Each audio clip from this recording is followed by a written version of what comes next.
พระไตรปิฎกลอยฟ้าก็มีเสนอกับท่านผู้ฟังทุกวันพุธตั้งแต่เวลา 18:20 น.ถึง 19 น.ดำเนินรายการโดยกระผมพันเอกธนัทเดชะมีอาจารย์สุรภาเดชะเป็นผู้ร่วมรายการวันนี้เราก็นำพระไตรปิฎกเล่มที่ 26 ตอนเล่มที่25นะครับจบบริบูรณ์แล้ววันนี้มาศึกษาเล่มที่ 26 ฉบับมมร.หน้าที่ 1 พุทธวรรคพระสูตรที่ชื่อว่าเทศนาสูตร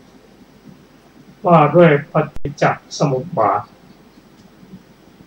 เป็นพระธรรมเทศนาเกี่ยวกับเรื่องที่ลึกซึ้งสุขุมลุ่มลึกเป็นเรื่องที่ดูเหมือนจะง่ายแต่ว่าไม่ง่ายซึ่งเรื่องนี้ท่านพระอานนท์ได้กราบทูลพระคุณเจ้าว่าพระพุทธเจ้าข้าปฏิจจสมุปบาทดูไม่ยากสำหรับข้าพระองค์เลยพระพุทธเจ้าตรัสว่าอานนท์อย่าพูดอย่างนั้นเพราะเราไม่รู้ปฏิจจสมุปบาทนั่นแหละจึงต้องเวียนเกิดเวียนตายอยู่ร่ำไปก็จากพุทธธรรมนี้เราเห็นว่าปฏิจจสมุปบาทนั้นเป็นธรรมที่สุขุมลุ่มลึกควรแก่การศึกษาอย่างยิ่งถึงแม้ว่าจะยากเพียงไรเราก็ต้องฟังบ่อยๆศึกษาบ่อยๆจนเกิดความเข้าใจแล้วก็น้อมไปปฏิบัติก็ถึงจะพ้นจากทุกข์ได้ถ้าเรื่องปฏิจจสมุปบาทนี้ต้องเลย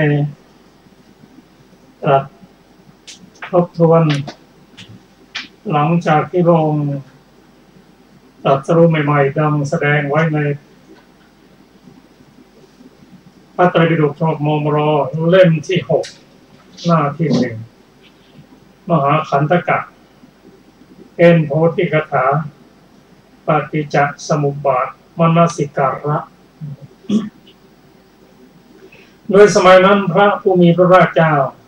แรกตรัสรู้ประทับอยู่ณควงไม้โผพลิกใกล้ฝั่งแม่น้ำเนรัญชราในอุรุเวลาประเทศครั้งนั้นพระผู้มีพระเจ้าประทับนั่งด้วยบัลลังก์เดียว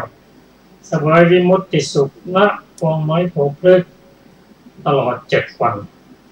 และทรงมนสิการปฏิจจสมุปบาทเป็นอนุโลมและปฏิโลมตลอดปฐมยามแห่งราตรีดังนี้ครับก็เราจะมาศึกษาในรายละเอียดกันต่อนนี้ไปก็ขอเชิญอาจารย์สุรภาได้นำพระสูตรนี้มาศึกษาร่วมกับท่านผู้ฟังเชิญนะครับสวัสดีค่ะท่านผู้ฟังทุกท่านเทศนาสูตรว่าด้วยปฏิจจสมุปบาทข้าพเจ้าได้สดับมาอย่างนี้สมัยหนึ่งพระผู้มีพระภาคเจ้าประทับอยู่ณพระเชตวันอารามของท่านอนาถบิณฑิกเศรษฐีกรุงสาวัตถีณที่นั้น พระผู้มีพระภาคเจ้าตรัสเรียกภิกษุทั้งหลายว่าดูก่อนภิกษุทั้งหลายภิกษุเหล่านั้นทูลรับพระผู้มีพระภาคเจ้าว่าพระเจ้าข้าพระผู้มีพระภาคเจ้าได้ตรัสพระพุทธดำรัสนี้ว่าดูก่อนภิกษุทั้งหลายเราจักแสดงปฏิจจสมุปบาทแก่เธอทั้งหลายเธอทั้งหลายจงฟังปฏิจจสมุปบาทนั้นจงใส่ใจให้ดีเถิดเราจักกล่าว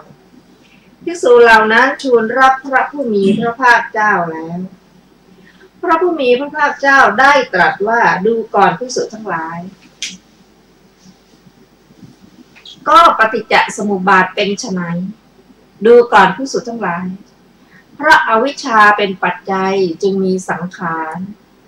เพราะสังขารเป็นปัจจัยจึงมีวิญญาณเพราะวิญญาณเป็นปัจจัยจึงมีนามรูปเพราะนามรูปเป็นปัจจัยจึงมีสลายตนะ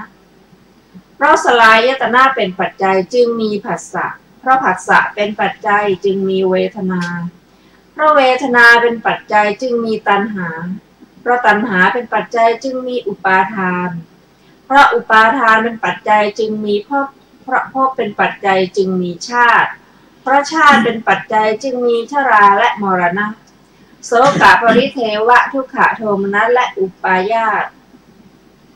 ความเกิดขึ้นแห่งกองทุกข์ทั้งมวลนี้ย่อมมีด้วยประการอย่างนี้เราเรียกว่าปฏิจจสมุปบาทก็เพราะอวิชชานั่นแหละดับด้วยการสำรอกโดยไม่เหลือสังขารจึงดับเพราะสังขารดับวิญญาณจึงดับเพราะวิญญาณดับนามรูปจึงดับเพราะนามรูปดับสลายตนะจึงดับเพราะสลายตนะดับภาษะจึงดับเพราะภาษะดับเวทนาจึงดับเพราะเวทนาดับตัณหาจึงดับเพราะตัณหาดับอุปาทานจึงดับเพราะอุปาทานดับภพจึงดับเพราะภพดับชาติจึงดับเพราะชาติดับชราและมรณะโสกะปริเทวะทุกขโทมนัสและอุปาญาตจึงดับความดับแห่งกองทุกข์ทั้งมวลนี้ย่อมมีด้วยประการฉะนี้พระผู้มีพระภาคเจ้าได้ตรัสพระพุทธภาษิตนี้แล้วภิกษุทั้งหลายภิกษุเหล่านั้นมีใจยินดีชื่นชมภาษิตของพระผู้มีพระภาคเจ้าแล้วครับเราจะพักให้สักครู่เดียวนะครับข้ามหาต้นของพระสูตรนี้พระองค์แสดงที่พระวิหารเชตวันอารามของท่านอนาถบิณฑิกเศรษฐีกรุงสวัสดีพระองค์ทรงแสดงพระสูตรนี้แก่ภิกษุ500ภิกษุ500นี้เป็นผู้ที่มีการสั่งสมปัญญาไว้มาหลายชาติเรียกว่าเป็นอุคติตันยูคือฟังธรรมจบแล้วก็บรรลุเป็นพระอรหันต์เลยเรียกว่าอุคติตันยูส่วนที่ปฏิจันดูนั้นก็ฟังหลายๆเที่ยวหน่อยเพียงจะตรัสรู้ถัดมาก็เป็นอริยบุคคลต้องสั่งสมต้องศึกษาต้องอธิบาย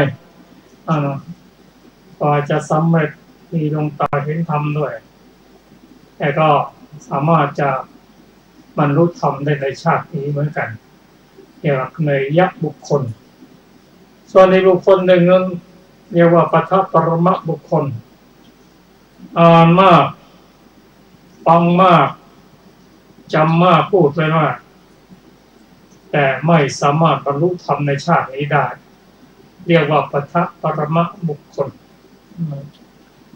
พระสูตรนี้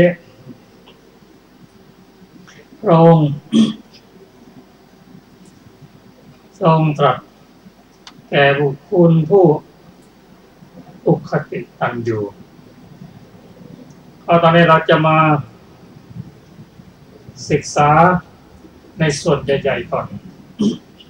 นั่นคือเราก็จำหัวข้อใหญ่ๆไว้ก่อนพระองค์ตรัสว่าด้วยกันพิสูจน์ทั้งหลายเพราะอวิชชาเป็นปัจจัยจึงมีสังขารเพราะสังขารเป็นปัจจัยจึงมีวิญญาณ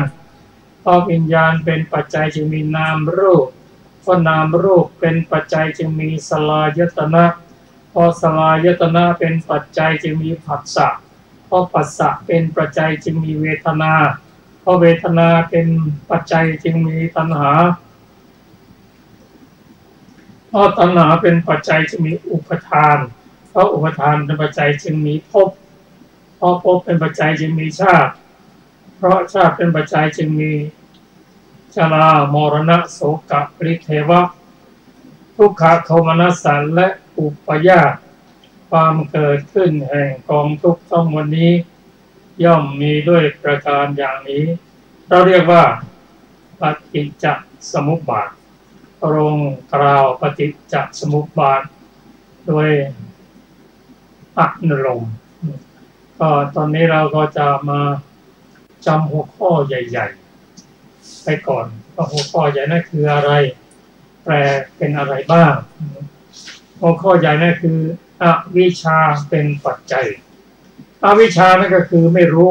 ความไม่รู้ได้แก่องค์ธรรมได้แก่โมหะเจตสิกไม่รู้ ไม่รู้อะไรไม่รู้โดยเฉพาะเรื่องสำคัญที่เป็นต้นเหตุให้เกิดไม่รู้เลยไม่รู้ไม่ใช่รู้อย่างอื่นนะไม่รู้เกี่ยวกับอะไรบ้างไม่รู้เกี่ยวกับอริยสัจสี่ไม่รู้จักทุกข์ไม่รู้จักเหตุของทุกข์ไม่รู้จักความดับทุกข์และไม่รู้เหตุทางเดินของความดับทุกข์ไม่รู้ทั้งขันธ์ยตนะขันธ์ยตนะธาตุก็คือไม่รู้จักชีวิตร่างกายของตนเองทั้งในอดีตทั้งในชาติก่อนแม้ในชาติหน้าก็จะไม่รู้ทั้งสองอย่างเนี่ยก็ไม่รู้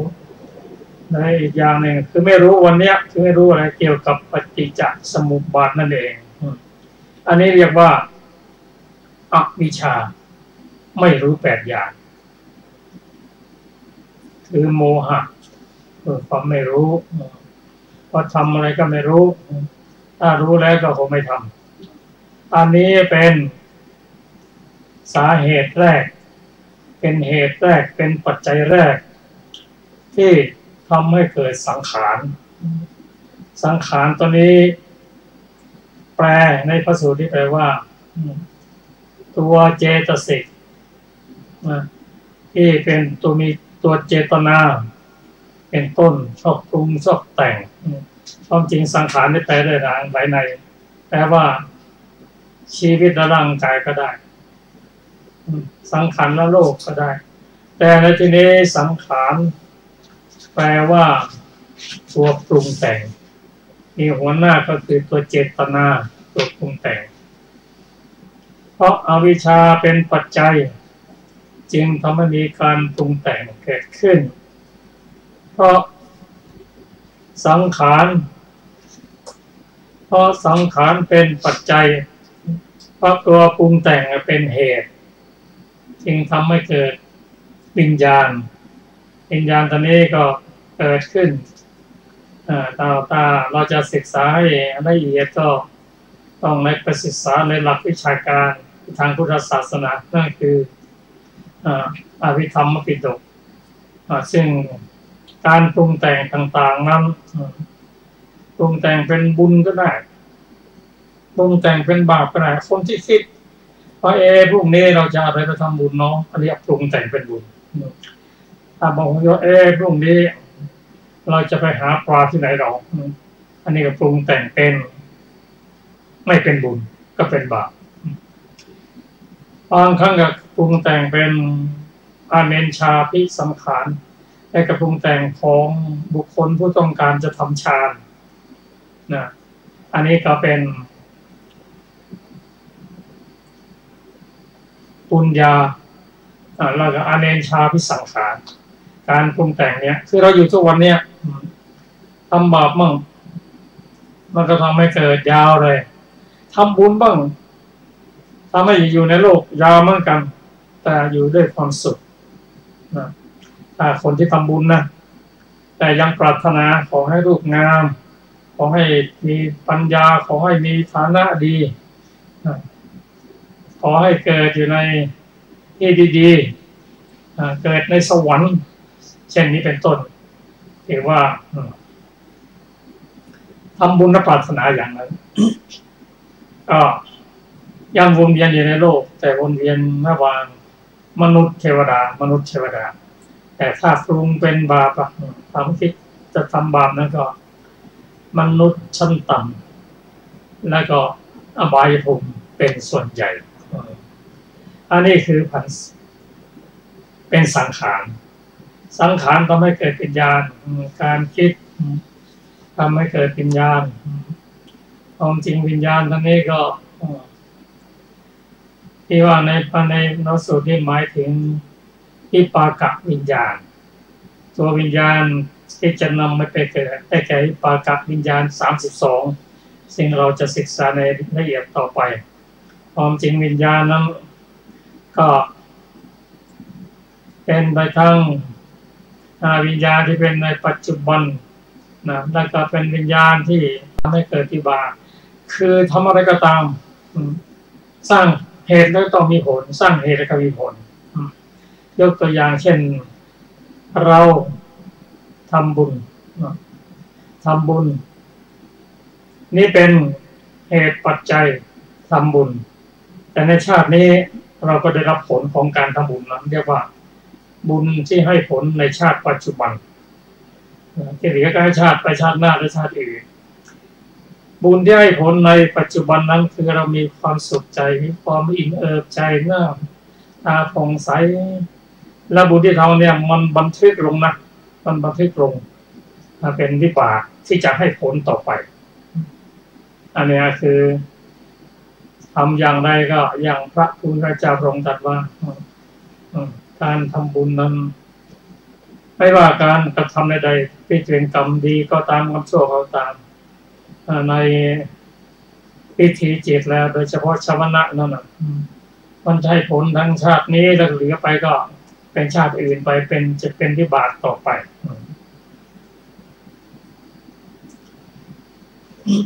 ความจริงวิญญาณนั่นน่ะมีหลายอย่างได้แก่จักขุวิญญาณโสตวิญญาณคานะวิญญาณชิวหาวิญญาณกายวิญญาณและมโนวิญญาณเหล่านี้เกิดขึ้นได้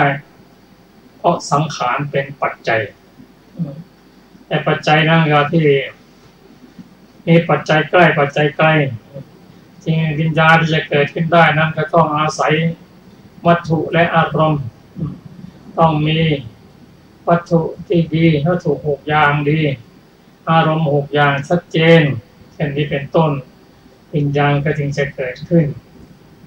เพราะวิญญาณเป็นปัจจัยนั่นแหละแต่เฉพาะวิปากะวิญญาณนั่นน่ะนำไปเกิดแล้วเรียกว่าพอวิญญาณปสนชิวิญญาณเกิดขึ้นแล้วก็นามรูปก็อาศัยปสนชิวิญญาณนั่นแหละนามคืออะไรนามก็คือเจตสิกรูปคือร่างกายตอนนั้นแหละก็เป็นปุ่มเล็กๆอะไรเนี่ยนามรูปเพราะวิญญาณนั้นเป็นปัจจัยนามรูปจึงเกิดขึ้นเพราะฉะนั้นที่ว่าเจตสิกจะเกิดขึ้นก็ต้องอาศัยจิตถ้าไม่มีจิตแล้วก็เจตสิกก็เกิดขึ้นมาได้รูปก็เกิดขึ้นมาได้อาศัยสิ่งกันและกันเพราะนามรูปเป็นปัจจัยจึงมีสลายตนะนี่ก็เป็นตัวต่อตัวทำให้เกิดซึ่งมีทั้งภายในเรียกว่าปัจฉตายตนะคือตาหูจมูกลิ้นกายและใจบางทีเขาเรียกว่ากายปัสสาทะเป็นต้นถ้ามีมนายตนะรวมเป็นอายตนะภายใน6เพราะสลายตนะเป็นปัจจัยจึงมีผัสสะ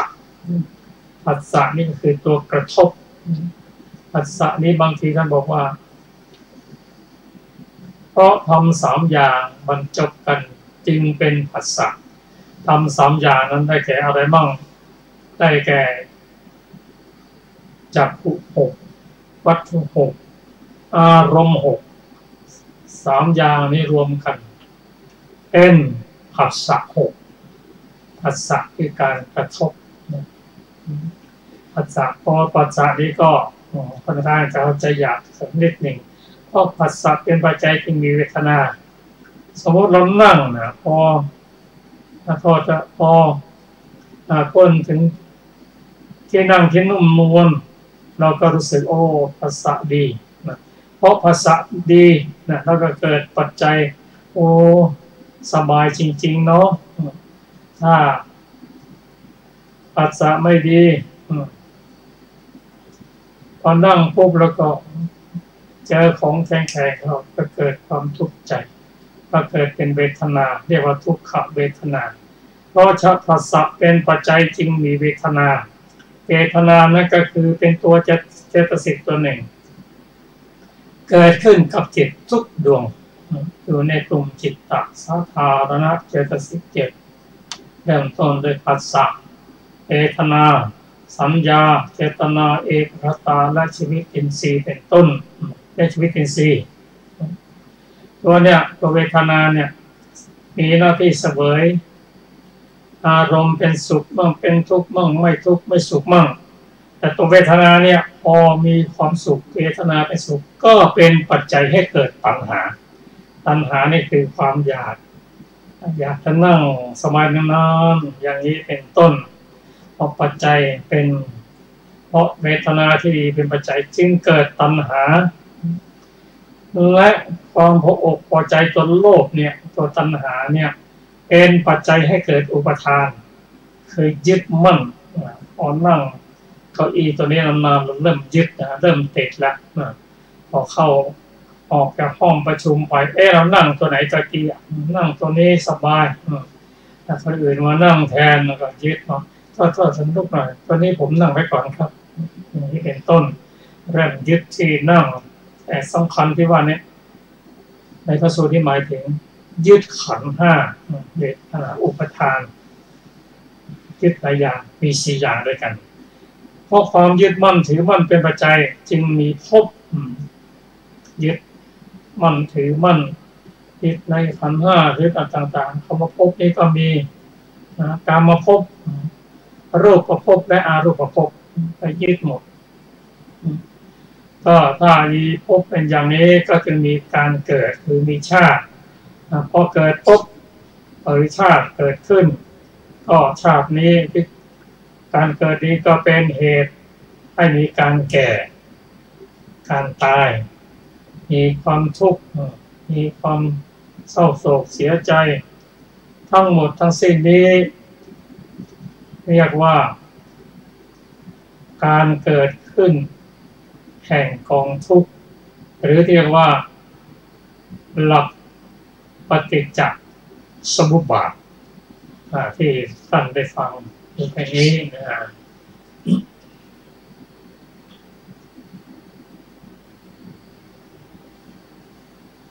นี่ก็พระองค์ได้ตรัสเป็นอนุโลมส่วนปฏิโลมการกล่าวการตรัสถึงปฏิโลมของพระพุทธองค์นั้นพระองค์ตรัสว่าเพราะอวิชชานั่นแหละดับด้วยการสำรอกด้วยอะไรล่ะสำรอกโดยไม่เหลือสำรอกโดยปัญญาในมรรคจิตเมื่ออวิชชาดับสังขารคือความปรุงแต่งก็ดับไปเพราะไม่มีการปรุงแต่งแล้วก็วิญญาณก็ไม่มีดับไปเพราะเป็นวิญญาณเพราะวิญญาณดับนามรูปหรือเจตสิกรูปก็ดับไปเพราะไม่มีเจตสิกไม่มีรูปดับไปแล้วตาหูจมูกลิ้นกายใจก็ไม่มีดับไปแล้วเพราะสลายตนะดับผัสสะคือตัวกระทบกันดับไปเพราะผัสสะดับเวทนาก็ไม่เสวยแล้วหมดแล้วเพราะเวทนาดับตัณหาก็ดับเพราะตัณหาดับอุปทานจึงดับเพราะอุปทานดับภพจึงดับเพราะภพดับชาติจึงดับเพราะชาติดับชรามรณะโศกปริเทวะทุกขโทมนัสและอุปาญาตจึงดับความดับแห่งของทุกข์มวลนี้ย่อมมีอยู่ด้วยประการฉะนี้พระพุทธเจ้าได้ตรัสปฏิจจสมุปบาททั้งอนุโลมและปฏิโลมให้เรารับทราบต่อไปนี้ก็ท่านจะได้ฟังรายละเอียดมาประกอบพระสูตรนี้นั่นคืออัตถกถาขอเชิญอาจารย์ศิรภาครับอัตถกถาสังยุตตนิกายนิทานวรรคอภิสัมมยสังยุตพุทธวรรคที่1อัตถกถาปฐมปฏิจจสมุปบาทสูตรที่1ขอนอบน้อมแด่พระผู้มีพระภาคอรหันตสัมมาสัมพุทธเจ้าพระองค์นั้นปฏิจจสมุปบาทสูตรพระสูตรแรกในนิทานวรรคเริ่มต้นว่าเอวเมสุตตังข้าพเจ้าได้ฟังมาแล้วอย่างนี้ในปฏิจจสมุปบาทสูตรนั้นพรรณนาตามลำดับบทว่าตัตระโขภควาภิกขุอามันเตสิดังต่อไปนี้บรรดาบทเหล่านั้นบทว่าตัตระเป็นคำแสดงถึงเทศะสถานที่และการเวลาจริงอยู่คำว่าตัตระนั้นย่อมแสดงความหมายว่าในสมัยที่พระผู้มีพระภาคเจ้าประทับอยู่และใน พระเชตวันที่พระผู้มีพระภาคเจ้าประทับอยู่หรือแสดงเทศะและการที่สมควรแก่คำที่พระองค์ควรตรัสด้วยว่าพระผู้มีพระภาคเจ้าไม่ตรัสธรรมะในเทศะและกาละที่ไม่ควรก็ในเรื่องนี้มีคำว่าอักกาโลโขตาวะพะอิยะเป็นข้อสาธกศัพท์ว่าโขเป็นนิบาตใช้ในความหมายว่าสักว่าทำบทให้เต็มความหมายว่าห้ามความอื่นหรือในความหมายถึงการเบื้องต้นคำว่าภัควาเป็นคำแสดงว่าพระผู้มีพระภาคเจ้าทรงเป็นครูของชาวโลกด้วยคำว่าภิกขุเป็นคำระบุถึงบุคคลผู้ควรแก่การฟังพระดำรัสอีกนัยหนึ่งในคำว่าภิกขุนี้พึงทราบความหมายถ้อยคำโดยนัยเป็นต้นว่าที่ชื่อว่าภิกษุเพราะอัตถกถาเพราะอัตว่าขอและที่ชื่อว่าภิกษุเพราะอัตว่าเข้าถึงการภิกษาจารย์บทว่าอามันเตสิแปลว่าตรัสเรียกคือได้ตรัสได้แก่ให้รู้ตัวในคำว่าอามันเตสินี้มีอธิบายดังนี้แต่ในที่อื่นมีความหมายว่าให้รู้เหมือนอย่างที่ตรัสไว้ว่าภิกษุทั้งหลายเราขอเตือนเธอทั้งหลายภิกษุทั้งหลายเราขอประกาศแก่เธอทั้งหลายมีความหมายว่าเรียกก็มีเหมือนอย่างที่ตรัสไว้ว่ามาเถิดภิกษุเธอจงเรียกพระสารีบุตรมาตามคำของเราบทว่าภิกขโวเป็นบทแสดงอาการคือการตรัสเรียกก็คำว่าภิกขโวนั้นพระผู้มีพระภาคเจ้าตรัสแก่เหล่าภิกษุเพราะสำเร็จด้วยการประกอบด้วยคุณมีความเป็นผู้ขอเป็นปกติก็ดีผู้ประกอบด้วยคุณมีการขอเป็นธรรมดาก็ดีผู้ประกอบด้วยคุณคือทำความดีในเพราะการขอก็มีชื่อว่าภิกษุเพราะเหตุนั้นพระผู้มีพระภาคเจ้าเมื่อทรงประกาศความประพฤติของภิกษุเหล่านั้นอันคนชั้นเลวและคนชั้นดีเสร็จแล้วด้วยถ้อยคำที่สำเร็จด้วยการประกอบด้วยคุณมีการขอเป็นปกติเป็นต้นจึงทรงทำการข่มภาวะที่เหล่าภิกษุผู้พยองขึ้นเป็นต้นอันหนึ่งด้วยคำว่าภิกขโวนี้ซึ่งมีการทอดพระเนตรลงอันแสดงถึงพระหฤทัยอันเยือกเย็นซึ่งแผ่ซ่านด้วยพระกรุณาพระผู้มีพระภาคเจ้าทรงกระทำภิกษุเหล่านั้นให้หันมาทางพระองค์ทรงให้ภิกษุเหล่านั้นเกิดความเป็นผู้ใคร่ฟังด้วยพระดำรัสซึ่งแสดงความเป็นผู้ใคร่จะตรัสนั้นนั่นแลทรงประกอบภิกษุเหล่านั้นไว้ในมนสิการด้วยดีด้วยอัฏฐะคือการปลุกให้ตื่นนั่นแล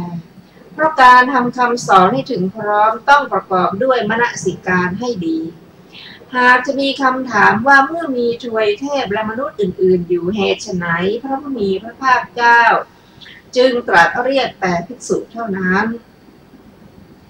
ตอบว่าพระภิกษุเหล่านั้นเป็นหัวหน้าเป็นผู้ประเสริฐอยู่ใกล้และมีจิตตั้งมั่นแล้วในการทุกเมื่อจริงอยู่พระธรรมเทศนาของพระผู้มีพระภาคเจ้าเป็นสาธารณะแก่บริษัททุกเหล่าภิกษุทั้งหลายชื่อว่าเป็นหัวหน้าบริษัทเพราะเกิดขึ้นก่อนชื่อว่าเป็นผู้ประเสริฐเพราะประพฤติคล้อยตามพระจริยวัตรพระศาสดาตั้งต้นแต่ความเป็นผู้ไม่มีเรือนและเพราะรับเอาคำสอนของพระศาสดาทั้งสิ้นชื่อว่าเป็นผู้อยู่ใกล้เพราะนั่งใกล้พระศาสดาและชื่อว่ามีจิตตั้งมั่นแล้วในการทุกเมื่อเพราะเที่ยวไปในสำนักพระศาสดาอีกอย่างหนึ่งภิกษุเหล่านั้นเป็นภาชนะรองรับพระธรรมเทศนา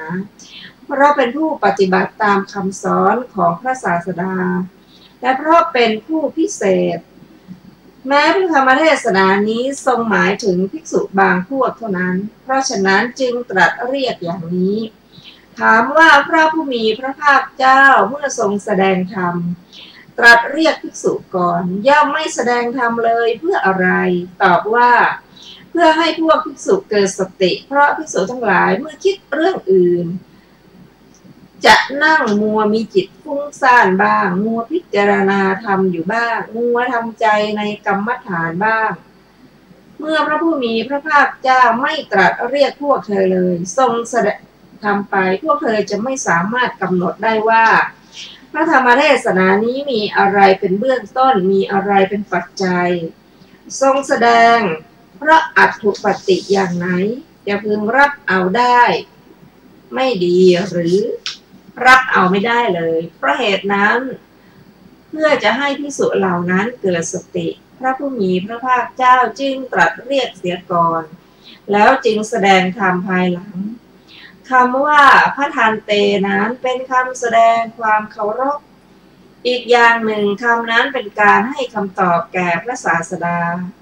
อีกประการหนึ่งในคำนี้พระผู้มีพระภาคเจ้าเมื่อตรัสว่าดูก่อนภิกษุทั้งหลายชื่อว่าย่อมตรัสเรียกภิกษุเหล่านั้นภิกษุเหล่านั้นเมื่อกราบทูลว่าข้าแต่พระองค์ผู้เจริญชื่อว่าให้คำตอบพระผู้มีพระภาคเจ้าจริงอย่างนั้นพระผู้มีพระภาคเจ้าจึงตรัสว่าภิกษุทั้งหลายภิกษุทั้งหลายย่อมกราบทูลว่าพระองค์ผู้เจริญคำว่าภิกขโวคือพระผู้มีพระภาคเจ้าโปรดให้ภิกษุให้คำตอบคำว่าพระทันเตคือพวกภิกษุให้คำตอบบทว่าเตภิกขุได้แก่เราภิกษุที่พระผู้มีพระภาคเจ้าตรัสเรียกบทว่าภควโต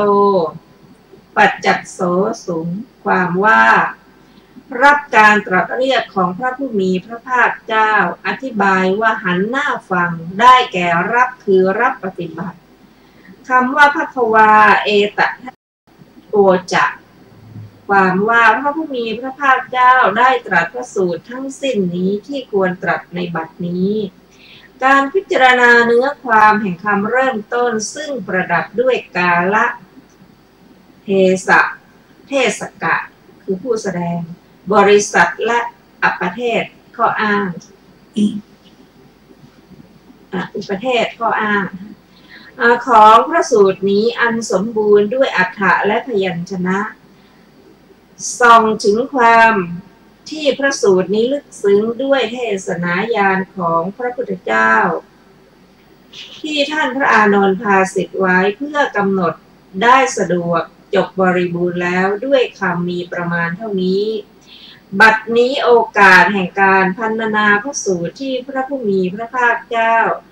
ทรงตั้งไว้โดยนัยยะว่าปฏิจจสมุปปาทังโวเป็นต้นมาถึงโดยลำดับก็เพราะการพรรณนาพระสูตรนี้นั้นพระผู้มีพระภาคเจ้าได้ทรงพิจารณาเหตุตั้งพระสูตรก่อนแล้วจึงตรัสปรากฏชัดแล้วเพราะฉะนั้นข้าพเจ้าจักพิจารณาเหตุตั้งพระสูตรก่อนแท้จริงเหตุตั้งพระสูตรมี4อย่างคืออัธยาศัยของพระองค์เองหนึ่งอัธยาศัยของผู้อื่นหนึ่งเป็นไปด้วยอำนาจคำถามหนึ่งเกิดเรื่องขึ้นหนึ่งบรรดาเหตุตั้งพระสูตร4อย่างนั้นพระผู้มีพระภาคเจ้าอัญชนอื่นไม่ได้อาราธนาเลยตรัสพระสูตรเหล่าใดพระอัธยาศัยของพระองค์อย่างเดียวเท่านั้นคือวสลสูตรจันโทปมะสูตรวีโนปมะสูตรสัมมัปปทานสูตรอิทธิบาทสูตรอินทริยสูตรพละสูตรโพชังคสูตรมัคคสูตรและมงคลสูตรเป็นต้นพระสูตรเหล่านั้นชื่อว่ามีอัธยาศัยของพระองค์เองเป็นเหตุตั้งพระสูตรพระผู้มีพระภาคเจ้าทรงพิจารณาอัธยาศัยความอดทนความพอใจความรู้อภินิหารและความตรัสรู้ของคนเหล่าอื่นอย่างนี้ว่าธรรมทั้งหลายที่บ่มวิมุตติของพระราหุลแก่กล้าแล้วถ้ากระไรเราพึงแนะนำราหุลในธรรมที่เป็นที่สิ้นอาสวะให้ยิ่งขึ้นดังนี้แล้วตรัสพระสูตรเหล่าใดไว้ด้วยอัธยาศัยของผู้อื่นคือจุลราหุโลวาทสูตรมหาราหุโลวาทสูตรธรรมจักรกับวัตนสูตรอนัตตลักขณสูตร อาสีวิโสปมะสูตรและธาตุวิพังคสูตรเป็นต้นพระสูตรเหล่านั้นชื่อว่ามีอัธยาศัยของผู้อื่นเป็นเหตุตั้งพระสูตรท่านผู้ฟังที่เคารพครับอัตถกถาเกี่ยวกับพระสูตรนี้ยังไม่จบเราจะไว้ศึกษากันในวันพุธหน้าสำหรับวันนี้ขอขอบคุณท่านผู้ฟังทุกท่านที่ติดตามรายการพระไตรปิฎกโปรยฟ้าครับสำหรับวันนี้ก็ขอนำรายการจากท่านผู้ฟังก็พบกันครับสวัสดีครับสวัสดีค่ะ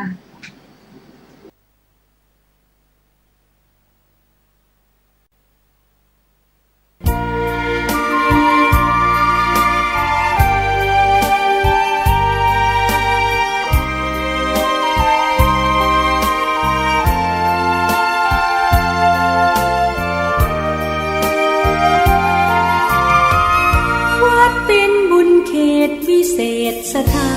น